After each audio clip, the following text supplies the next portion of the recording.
أعوذ بالله من الشيطان الرجيم. بسم الله الرحمن الرحيم. والنجم إذا هوى ما ضل صاحبكم وما غوى وما ينطق عن الهوى إن هو إلا وحي يوحى علمه شديد القوى ذو مرة فاستوى وهو بالأفق الأعلى ثم دنا فتدلى فكان قاب قوسين أو أدنى فأوحى إلى عبده ما أوحى ما كذب الفؤاد ما رأى أفتمارونه على ما يرى ولقد رآه نزلة أخرى عند سدرة المنتهى عندها جنة المأوى إذ يغشى السدرة ما يغشى ما زاغ البصر وما طغى لقد رأى من آيات ربه الكبرى. صدق الله العظيم. بسم الله الرحمن الرحيم. الحمد لله والصلاة والسلام على رسول الله. Aujourd'hui, le 27 du mois Rajab, qui correspond au 11 du mois de mars, nous vivons un événement très important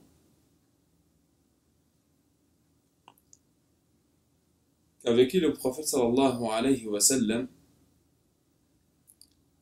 dont on va essayer de retracer en compagnie de Cheikh Mbarak et Ammi Naïm. Tout d'abord, on va passer la parole à Cheikh Mbarak pour nous parler du début de cette histoire, de cet événement très important dans la vie du prophète sallallahu alayhi wa sallam et de tous les croyants. Oui, merci cher Suleiman. L'événement du voyage nocturne et de l'ascension du prophète sallallahu alayhi wa sallam fut un miracle, et on peut dire dans l'islam, dans la période de la vie du prophète Mohammed sallallahu alayhi wa sallam, il y a eu deux miracles majeurs. Le premier, certes, c'est le Coran, qui est un miracle permanent qui accompagne l'humanité jusqu'à la fin des temps. L'autre miracle, c'est tout à fait ce voyage qui a, à l'époque, constitué un voyage hors norme. Ce voyage constitue en fait une récompense aux efforts accomplis par le prophète sallam dans le chemin de Dieu, dans le chemin de la da'wah. Justement, Cheikh Barak, quels sont les événements qui se sont déroulés avant cet événement majeur? Le prophète sallam se retrouvait à un moment donné expulsé de la Mecque, expulsé de la ville voisine Taïf, où il avait un espoir d'être accueilli, d'être soutenu. Et une fois expulsé, il va sous un arbre, il va faire son fameux dua, où il va dire, il va lever les mains, il s'adresse dans une tristesse, dans une faiblesse, dans un moment d'un besoin de soutien, de questionnement. Et puis il va s'adresser à Allah subhanahu wa ta'ala. Yani subhanallah, quand on lit ce dua, on peut le qualifier, c'est la meilleure parole après le Coran. Dans toutes les paroles, le vocabulaire, la constitution de ce dua émane d'un état spirituel énorme, qui a fait de telle sorte, on dirait que le prophète est en train de réciter le Coran. Après ce dua, on imagine l'émotion qui gagnait le cœur du prophète sallam et sa voix. Et donc, il était en questionnement. Dieu est-il satisfait de lui après le chemin? Parce qu'il ne se sent pas entendu ni à la Mecque, ni à Médine. À la Mecque, le prophète, comme vous le savez, ça fait 10 ans qu'elle mène ad-da'wa pour Allah subhanahu wa ta'ala. Une lutte qui est soutenue par deux personnes piliers dans sa vie. Le premier, c'est son oncle, Abu Talib, qui l'avait toujours protégé, toujours soutenu pour qu'il ne soit pas persécuté, et sa femme, Khadija radiyallahu anha, la première musulmane, la première personne devenue musulmane, son épouse Khadija, qui l'avait soutenue tout le long de ces années, auprès de laquelle il trouve paix, paisibilité, il trouve la sérénité, parce qu'il le soutenait. Deux personnes comme ça qui vont décéder dans un laps de temps d'un mois et 10 jours, ils vont disparaître les deux.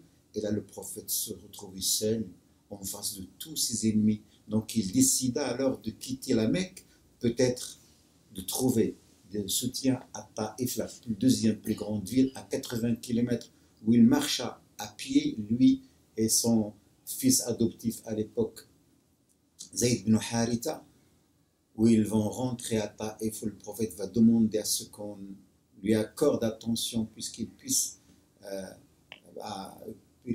présenter l'islam à cette ville, dans l'espoir qu'il le soutient.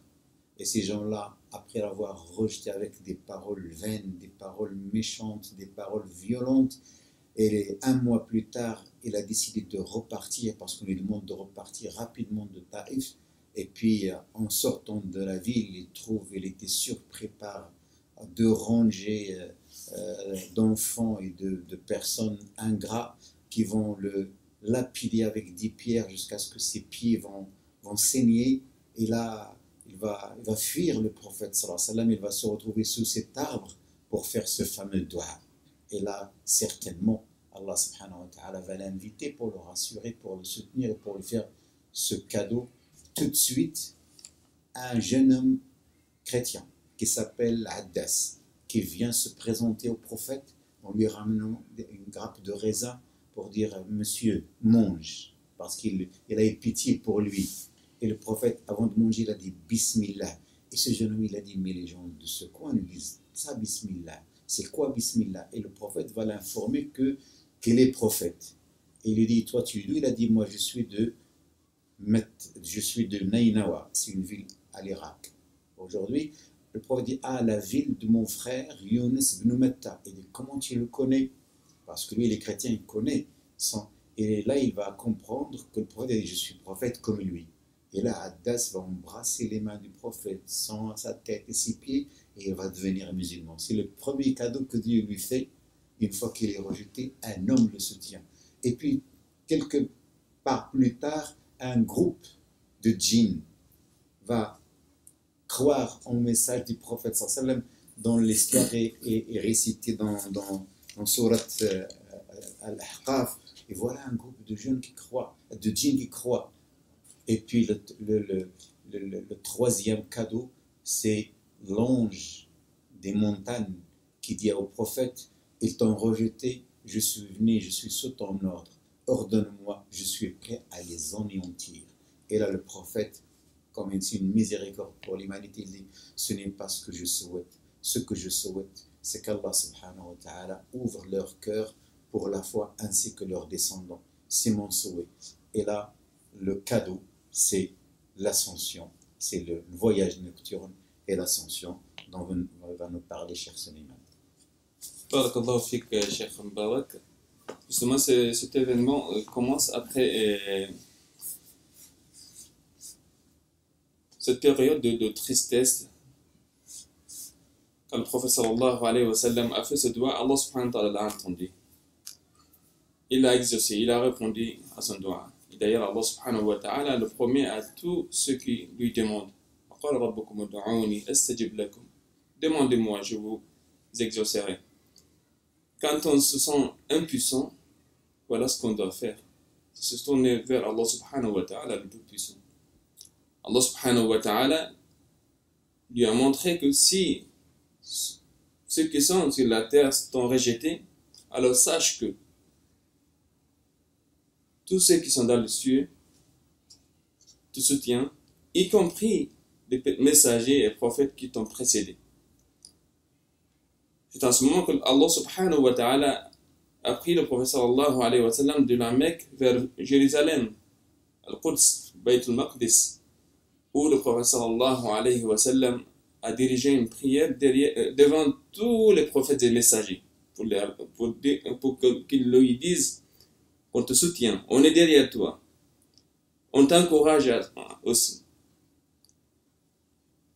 Dans une nuit où c'est Allah subhanahu wa ta'ala seul qui sait le temps qu'il a passé entre la Mecque et Bayt al-Maqdis, quelques secondes, quelques minutes, quelques heures, Allahu a'lam.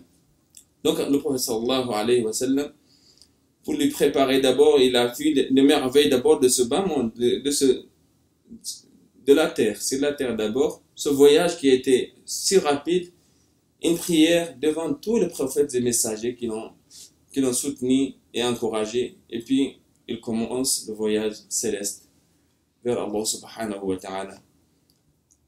Un cadeau immense, un honneur dont Allah subhanahu wa ta'ala a fait à notre prophète et messager sallallahu alayhi wa sallam. Si le prophète sallallahu alayhi wa sallam a fait cette ascension auprès d'Allah subhanahu wa ta'ala, justement pour l'effacer les chagrins qu'il a eu auprès des humains qui l'ont rejeté par ignorance. Car le prophète sallallahu alayhi wa sallam, il le souligne lui-même quand il dit que Allahumma hdi qawmi fa innahum la ya'lamun. Oh Allah, guide mon peuple car ce sont des personnes qui ne savent pas. Donc Allah subhanahu wa ta'ala l'honore par l'accueillir auprès de lui, alayhi salatu wassalam. Et puis il lui donne un cadeau dont tout musulman, tout croyant, tout être humain devait prendre par ses deux bras. Un cadeau immense, avec lequel on peut aussi faire cet acte que le prophète sallallahu alayhi wa sallam a fait avec notre âme. Le prophète sallallahu alayhi wa sallam, il l'a fait avec l'âme et corps et âme. Mais nous aussi, si nous suivons ce cadeau que Allah subhanahu wa ta'ala a apporté au prophète sallallahu alayhi wa sallam, qui est la prière qui était à la base 50 prières au départ, que le prophète sallallahu alayhi wa sallam, par le biais de Sayyidina Moussa alayhi salatu wa sallam, a négocié pour revenir jusqu'à 5 prières. Allah subhanahu wa ta'ala a accepté le fait que le prophète sallallahu alayhi wa sallam intercède auprès de lui et par le biais de Sayyidina Moussa alayhi salatu wa sallam, jusqu'à ce que Allah subhanahu wa ta'ala ramène de 50 prières à 5 prières, et qu'Allah subhanahu wa ta'ala promet que celui qui a accompli les 5 prières, il est récompensé par 50 prières. Donc c'est important qu'on accomplisse la prière avec notre âme, pas seulement avec le corps. Car pour ressentir ce voyage que le prophète sallallahu alayhi wa sallam a effectué auprès d'Allah subhanahu wa ta'ala, il faut qu'il y ait une présence de l'âme en ce moment. Nous-mêmes, on va sentir ce voyage auprès d'Allah subhanahu wa ta'ala, chose qui n'est pas facile, dont on ne peut pas avoir tous les jours, à chaque prière, certainement. Mais si on essaie de l'avoir, ne serait-ce qu'une fois dans notre vie, on en tirera beaucoup de bénéfices. Qu'Allah subhanahu wa ta'ala nous aide à accomplir notre prière comme il se doit et qu'il accepte notre prière. Après que le prophète sallallahu alayhi wa sallam a reçu ce cadeau, il est revenu sur terre dans la même nuit. Justement, quand il est revenu à la Mecque, il a rencontré les Mecquois. Là, je vais me retourner vers Ammi Naïm pour lui poser cette question, justement. Qu'est-ce que le prophète sallallahu alayhi wa sallam a fait une fois qu'il est revenu avec ce beau cadeau, ce miracle, ce voyage miraculeux? Qu'est-ce qu'il en a fait après ce voyage? Effectivement, à son retour, le prophète sallallahu alayhi wa sallam, la première personne qu'il a rencontrée, c'est Abu Jahl, à la Mecque, à la mosquée sacrée. Et là, Abu Jahl lui demanda as-tu appris quelque chose cette nuit? Hein? C'est-à-dire d'un air moqueur, bien sûr. Et le prophète a dit oui, j'ai effectué un voyage nocturne à Jérusalem. Abu Jahl lui a dit et tu es parmi nous ce matin, tu es parmi nous. Il a dit en effet, fut la réponse du prophète sallallahu alayhi wa sallam. Abu Jahl, il a saisi cette occasion pour ridiculiser le prophète sallallahu alayhi wa sallam. Il a dit est-ce que tu peux répondre ça devant tout le monde? Il a dit je confirme ce que je dis devant tout le monde. Et Abu Jahl, il va appeler les gens, les polythéistes, hein, tout le monde, pour écouter le prophète sallallahu alayhi wa sallam. Il n'y a que les musulmans sincères qui sont forts dans leur foi, qui vont croire au prophète sallallahu alayhi wa sallam, et ils savent qu'il est l'honnête véridique, hein, quelqu'un qui ne ment pas. Il y a un groupe de polythéistes qui vont se diriger vers Abu Bakr as-Siddiq. Ils vont lui apprendre la nouvelle. Il n'était pas au courant. Alors, en s'adressant à Abu Bakr, que pense-t-il de ton ami? Il raconte qu'il a effectué un voyage nocturne la veille à Jérusalem. Et sans hésiter, Abu Bakr a dit je crois à tout ce qu'il nous dit. La révélation, c'est encore plus grand que ce voyage qui descend du ciel. On le croit en la révélation, pourquoi pas le croire à d'autres choses. Même s'il me dit qu'il a fait l'ascension vers le ciel, alors qu'il n'a même pas parlé de l'ascension. Et Abu Bakr Siddiq, c'est-à-dire à partir de cet événement, on le nomme As-Siddiq, c'est-à-dire le sincère.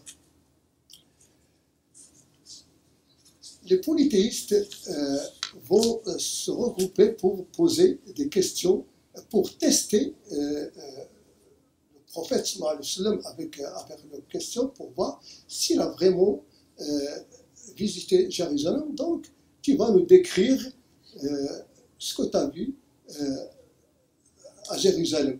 Décris-nous la mosquée sacrée que tu as visitée, la mosquée Aqsa, pardon.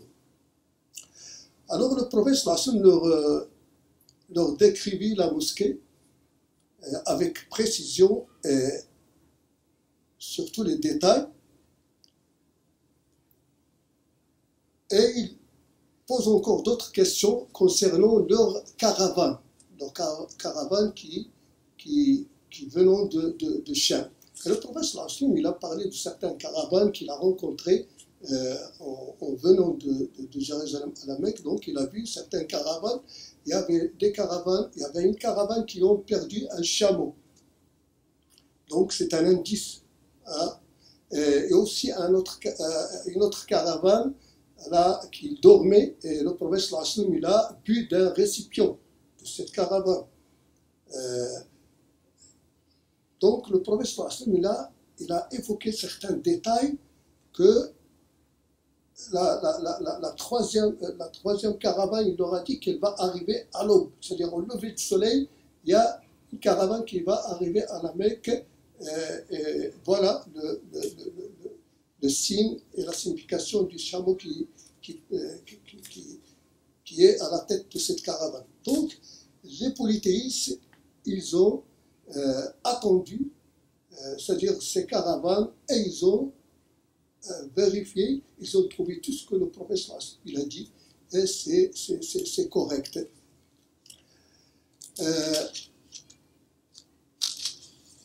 Malgré ces détails, malgré ces descriptions qui est vraiment très très précis, il ne fait qu'augmenter la réticence des polythéistes et leur hostilité envers le prophète sallallahu alayhi wa sallam. Malgré tout ça, ils n'ont pas cru et ils l'ont traité de sorcier et de menteur et de magicien. Mais Allah subhanahu wa ta'ala confirma les paroles du prophète sallallahu alayhi wa sallam dans le début de la sourate Al-Isra. Subhanalladhi asra bi'abdihi. Donc, ce début de cette sourate, il a confirmé tout ce que le prophète sallallahu alayhi wa sallam a dit, ce qu'il a vécu, c'est-à-dire dans ce voyage extraordinaire qui reste toujours un événement qui a marqué la religion musulmane. Barakallahu fikum, Ammi Naïm. Merci pour cette intervention. Donc, voyons que voilà, cet événement, c'est un événement vraiment très important et en même temps une épreuve pour chacun d'entre nous. Au départ, c'était ce qui était avec le prophète sallallahu alayhi wa sallam, bien sûr, que ce soit les non-musulmans à l'époque et les musulmans. Ça veut dire que les gens se sont divisés en trois groupes. Un groupe, dès qu'il l'a dit, ils ont tout rejeté, qui était déjà à la base des non-croyants qui n'ont pas cru au message du prophète sallallahu alayhi wa sallam, malgré qu'il est venu avec des preuves et qu'ils ont posé des questions, comme l'a présenté Ammi Naïm, et il les a donné des preuves évidentes, mais malgré tout ça, ils n'ont pas cru. Et encore, certains parmi les rangs des croyants, ils étaient éprouvés. Surtout ceux qui venaient d'embrasser l'islam et que la foi n'était pas encore stable, ils ont été éprouvés. Certains ont renié leur foi au départ, malgré qu'ils se sont reconvertis par la suite, après qu'il y a eu un débat entre eux et ceux qui sont restés fermes dans leur foi. Et un troisième groupe dont Allah subhanahu wa ta'ala a permis de rester sur leur engagement envers Allah subhanahu wa ta'ala et qui sont restés dans leur croyance. Le Coran, Allah subhanahu wa ta'ala nous dit La rayba fi, dhalika al-kitab, la rayba fi. C'est un livre dont il n'y a pas de doute sur la véracité. Et ce que nous dit le prophète sallallahu alayhi wa sallam, c'est hadith et c'est fait, là aussi il n'y a pas de doute. Car Allah subhanahu wa ta'ala justement nous dit dans Surat Al-Najm وَمَا يَنْطِقُ عَنِ الْهَوَى إِنْ هُوَ إِلَّا وَحْيٌ يُوحَى. N'est-ce pas, Cheikh Mbarak, pour conclure? Moi, je voulais uniquement conclure aussi par ce point, comme disait Aïcha radiyallahu anha, quand le prophète sallallahu alayhi wa sallam avait un souci, quand il avait un souci et qu'il n'a pas de solution, il va faire une prière. Parce que ce qu'il a appris, le prophète sallallahu alayhi wa sallam, de ce voyage nocturne, c'est que on peut tous être éprouvés. Si le prophète l'était, une raison de plus pour nous croyants. Mais c'est notre chemin, c'est celle du prophète sallallahu alayhi wa sallam, quand il était éprouvé, il s'adressait à Dieu, et puis Dieu lui a donné la solution. Voilà, je te donne un cadeau pour que tu puisses, je t'ai fait réaliser l'ascension une fois dans ta vie, mais tu peux le réaliser tout seul 5 fois par jour. Et ça serait aussi possible pour ta nation, ta communauté. Donc quand on a un problème, on peut tous être éprouvés. Ce n'est pas toujours par la persécution, comme c'était le cas des prophètes. On peut être éprouvé par d'autres moyens, par d'autres chemins.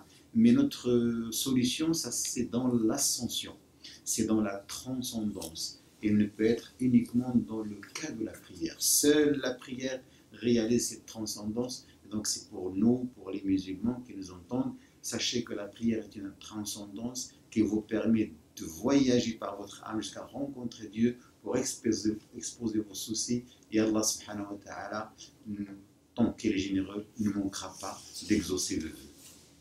Qu'Allah subhanahu wa ta'ala nous maintienne justement sur ce chemin dans la prière, qu'on puisse accomplir notre prière comme il se doit et qu'il exauce notre prière. Barakallahu fikum. Merci de nous avoir écoutés. Assalamu alaikum wa rahmatullahi ta'ala wa barakatuh.